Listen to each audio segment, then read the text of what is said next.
ભારતના લોખંડી પુરુષ સરદાર વલ્લભભાઈ પટેલ, એક એવું નામ જે આજે પણ આપણા સૌના દિલમાં વસે છે. તો ચાલો આજે આપણે રાઘવાણા મુવાડાની સરદાર પટેલ વિદ્યાલયની મુલાકાત લઈએ, જ્યાં તેમની પુણ્યતિથિ નિમિત્તે એક ખૂબ જ ભાવસભર શ્રદ્ધાંજલિ કાર્યક્રમ યોજાયો. તો આ પવિત્ર શ્રદ્ધાંજલિની શરૂઆત કેવી રીતે થઈ? આખા શાળા પરિવારે ભેગા મળીને ભારતના આ મહાન સપૂતને ખૂબ જ આદર અને ગર્વ સાથે યાદ કર્યા. ચાલો એની ઝલક જોઈએ. કાર્યક્રમની શરૂઆત જ જુઓ કેટલી સરસ રીતે થઈ. સરદાર સાહેબની ભવ્ય પ્રતિમા પાસે દીવાઓ પ્રગટાવવામાં આવ્યા, ફૂલો ચડાવવામાં આવ્યા અને પુષ્પવર્ષા કરવામાં આવી.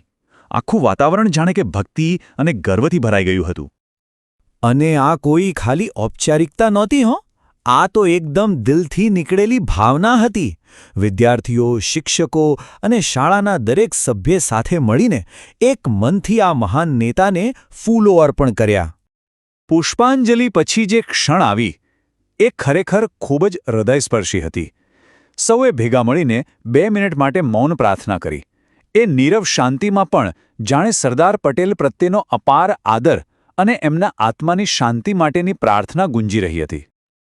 પણ સાચું કહું તો આખા કાર્યક્રમની અસલી જાન તો વિદ્યાર્થીઓ જ હતા. ચાલો હવે એ જોઈએ કે આ સ્મૃતિ દિવસને ખાસ બનાવવામાં એમનો ફાળો કેટલો મહત્વનો હતો. આ કાર્યક્રમની સફળતા પાછળ સૌનો ઉત્સાહ અને સહયોગ હતો. શાળાના દરેક સભ્યે જે જોશ અને ઉત્સાહથી ભાગ લીધો, એ જ તો સરદાર પટેલના આદર્શો પ્રત્યેની એમની સાચી નિષ્ઠા દર્શાવે છે, બરાબર ને? પણ એક મિનિટ, શું આ બધું ખાલી એક શ્રદ્ધાંજલિ આપવા માટે જ હતું? ના, બિલકુલ નહીં. આ બધી પ્રવૃત્તિઓ પાછળ એક ખૂબ જ ઊંડો અને શક્તિશાળી સંદેશ છુપાયેલો હતો. આ કાર્યક્રમનો મુખ્ય હેતુ હતો એકતા, દેશભક્તિ અને શિસ્તનો સંદેશ ફેલાવવો. એક રીતે કહીએ તો સરદારના સપનાના ભારતનો પાયો મજબૂત કરવાનો. અને આ સંદેશ સિર્ફ શાળાના કમ્પાઉન્ડ સુધી સીમિત નહોતો રહ્યો. એને ગામ સુધી પહોંચાડવા માટે ગામની ગલીઓમાં એક શિસ્તબદ્ધ રેલી કાઢવામાં આવી, જેનો નારો હતો રાષ્ટ્રીય એકતા, શિસ્ત અને દેશપ્રેમ. વાત અહીં જ નથી અટકતી. આ શ્રદ્ધાંજલિમાં સંગીતનો પણ રંગ ભળ્યો. ગામમાં સરદાર ગીતનો કાર્યક્રમ રાખવામાં આવ્યો, જેમાં ગીતો દ્વારા તેમના જીવન અને સંઘર્ષને સુરીલી અંજલિ આપવામાં આવી. તો આ બધું જોયા પછી સવાલ થાય કે આ બધા પાછળનો અસલ હેતુ શું હતો? આ કાર્યક્રમ આવનારી પેઢી માટે શું વારસો છોડી જાય છે? અને એનો જવાબ આ જ શબ્દોમાં જ મળી જાય છે. જો હેતુ એકદમ સ્પષ્ટ હતો.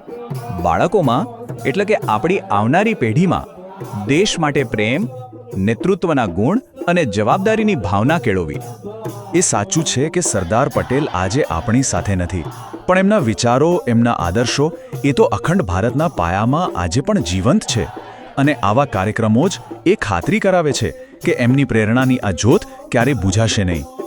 અંતે આખા કાર્યક્રમનો સાર અને આપણા સૌના દિલની વાત એક જ વાક્યમાં: ભારતના એ લોખંડી પુરુષને શત શત નમન.